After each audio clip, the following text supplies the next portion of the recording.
नमस्कार। एक नए वीडियो के साथ खजूट कविता कोश में फिर आपका स्वागत है। यदि अभी तक आपने हमारे चैनल को सब्सक्राइब नहीं किया है तो यथाशीघ्र सब्सक्राइब करने का कष्ट करें ताकि आने वाले आगे के वीडियो आपको आसानी से उपलब्ध हो सकें। इस वीडियो में यूपी बोर्ड के 11वीं कक्षा में हिंदी और सामान्य हिंदी पाठ्यक्रम में निर्धारित कबीरदास कृत साखी शीर्षक दोहों की सरल व्याख्या प्रस्तुत की गई है। देखें। यह तन जारों मसिकरों लिखें राम का नाम, यह तन जारों मसिकरों लिखों राम का नाम, आलेखन करों करंक की लिख लिख राम पठाम। जारों माने जला दूं, मस माने स्याही होता है, नाव माने नाम, लेखन माने लेखनी और करंक माने हड्डी। प्रस्तुत साखी में कबीरदास जी ने अपने परमात्मा रूपी प्रियतम के विरह में व्याकुल जीवात्मा रूपी विरहिणी की आकुलता का बड़ा ही मर्म स्पर्शी चित्रण किया है। लंबी साधना के बाद भी जब जीवात्मा रूपी विरहिणी को परमात्मा रूपी प्रीतम का दीदार नहीं हो पाता है तो वह व्याकुल हो जाती है और कहती है अपनी सखी से कि हे सखी, अब तो मुझे यह वियोग सहा नहीं जाता। यह तन जारों मसिकरों, मन करता है कि मैं अपने इस शरीर को जला करके भस्म कर दूं, राख बना दूं। और फिर कहती हैं कि तुम उसी भस्म की स्याही से और अस्थियों की लेखनी से, यह तन जारों मसिकरों लिखूं राम का नाम। ये कहा कि यह तन जारों मसिकरों लिखूं राम का नाम, को लेखन करो करंक की लिख लिखी राम पठाओ। मन करता है कि मैं अपने इस शरीर को जलाकर भस्म कर दूं और उसी भस्म की स्याही से और अस्थियों की लेखनी से, शरीर को जला के भस्म किया, भस्म की स्याही बनाने को कहते हैं और अस्थियों की लेखनी बनाने को कहते हैं। और उससे कहते हैं कि मेरे प्रिय का नाम लिखकर उनके पास तुम भेज देना। हो सकता है मेरे प्रियतम को मेरा आत्म बलिदान देखकर तरस आ जाए और वह मुझे बलिदानोपरांत स्वीकार कर लें। यदि मर करके भी, अपना बलिदान दे करके भी मैं अपने प्रिय की स्वीकारोक्ति प्राप्त कर लूँ, अपने प्रिय का सानिध्य प्राप्त कर लूँ, तो वह भी मुझे सुखदायी है, वह भी मुझे स्वीकार है। इस दोहे में आत्मोत्सर्ग का साहस रखने वाला व्यक्ति ही ईश्वर की कृपा की आशा कर सकता है। इस तथ्य पर कबीरदास ने बल दिया है। भाषा सदुक्कड़ी है, शब्द शक्ति लक्षणा है, गुण प्रसाद है, रस शांत है, छंद दोहा है, अलंकार रूपक पुनरुक्ति प्रकाश और अनुप्रास है। कै बिरहिन को मीच दे, कै आपा दिखलाए, आठ पहर का दाझड़ा मुंह पे सहा न जाए। मीच माने मौत होता है, आपा माने अपने आप को, अपने स्वरूप को, दाझड़ा माने विरह की आग में जलना। प्रस्तुत साखी में कबीरदास जी ने आत्मा रूपी वियोगिनी के विरहावस्था के चरमोत्कर्ष का वर्णन किया है।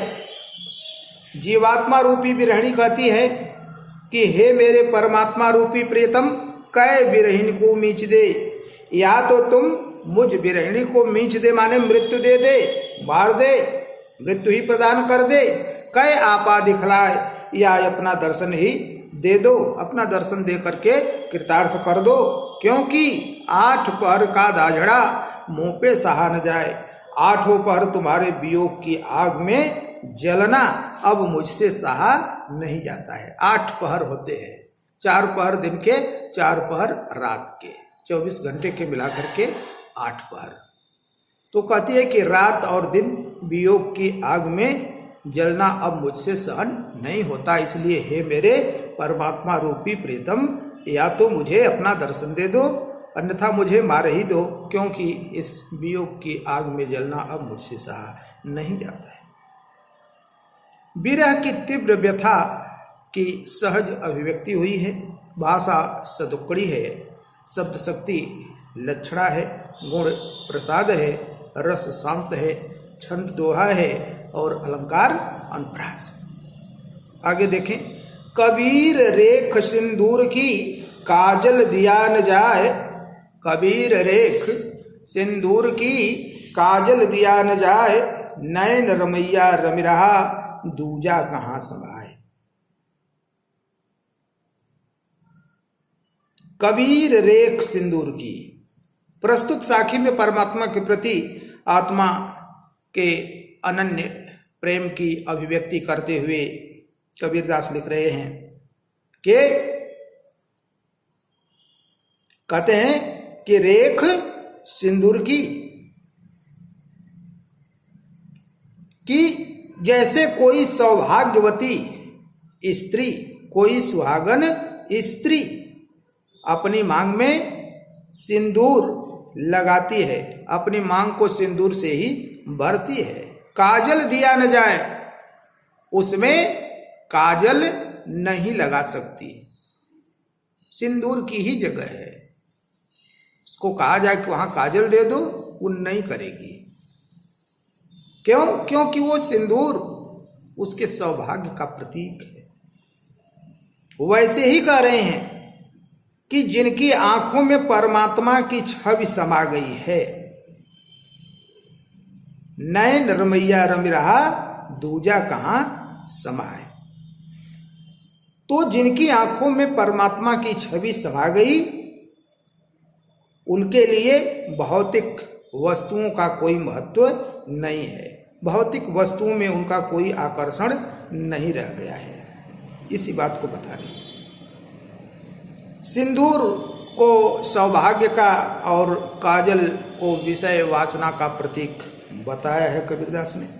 भाषा सदुक्कड़ी है, शब्द शक्ति लक्षणा, गुण प्रसाद, रस शांत, छंद दोहा, अलंकार रूप का अतिशयोक्ति और दृष्टांत है। आगे कहते हैं कि सायर नाही सीप बिन स्वाति बूंद भी नाही, कबीर मोती नीपजय सुन्न शिखर गढ़ माय। सायर नाही सीप बिन स्वाति बूंद भी नाही, कबीर मोती नीपजय सुन्न शिखर गढ़ माय। सायर, सायर कहते हैं सागर को, सागर माने समुद्र, नीपजय माने उत्पन्न होना, शून्य शिखर, शून्य शिखर सुषुम्ना नाड़ी के ऊपर स्थित ब्रह्म रंध्र, या जिसको कहते हैं सहस्रार चक्र, गढ़ शरीर के लिए आया है। मोती मोक्ष के अर्थ में, मोती होता ही है, बहुमूल्य पदार्थ है। प्रस्तुत साखी में कबीरदास जी ने अपने योग परक रहस्यवाद को वाणी प्रदान की है। कहते हैं कबीरदास जी कि मुक्ति का मोती, वैसे मोती बनने की प्रक्रिया क्या है? समुद्र रहता है, समुद्र में सीप होती है और कहा जाता है कि सीप में जब स्वाति नक्षत्र के बादल की बूंद पड़ती है तो मोती बन जाता है। ये प्रक्रिया है मोती बनने की। लेकिन यहाँ पर मोती मुक्ति का मोती है, मोक्ष का मोती है, जो मानव का परम पुरुषार्थ है। उसके लिए कहते हैं कि ये मुक्ति का मोती उस सहस्रार चक्र में उत्पन्न होता है जहाँ न तो समुद्र है, न सीप है और न ही स्वाति नक्षत्र की बूंद है। इसलिए लिखा कि सायर नाही सीप बिन स्वाति बूंद भी नाही, समुद्र भी नहीं होता सीप भी नहीं होती, स्वाति नक्षत्र के बूंद भी नहीं होती है। कहते हैं कि ऐसे में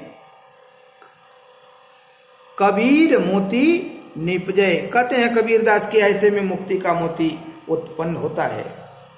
शून्य शिखर गणमा, शून्य शिखर में सहस्रार चक्र में होता क्या है, साधक जब साधना में लीन हो जाता है, लंबी साधना के बाद जब कुंडलिनी जागरण होता है, हठ योग करते हैं लोग, बैठ जाते हैं, पौराणिक कथाओं में मिलता है हजारों हजारों वर्षों तक एक पैर पर खड़े होकर तप किया, अन्न जल का त्याग कर दिया, बैठ गए ध्यान में। वाल्मीकि का मिलता है कि देवकों ने उनके शरीर पर घर बना लिया था। ऐसी तपस्या जिसको हठ योग के नाम से जानते हैं, ऐसी घोर तपस्या के बाद जब कुंडलिनी जागरण होता है, और कुंडलिनी जागरण के बाद आत्मा जब सहस्रार चक्र में प्रविष्ट होती है, यहाँ पर सहस्रार चक्र अष्ट चक्रों से होती हुई जब आत्मा सहस्रार चक्र में चली जाती है,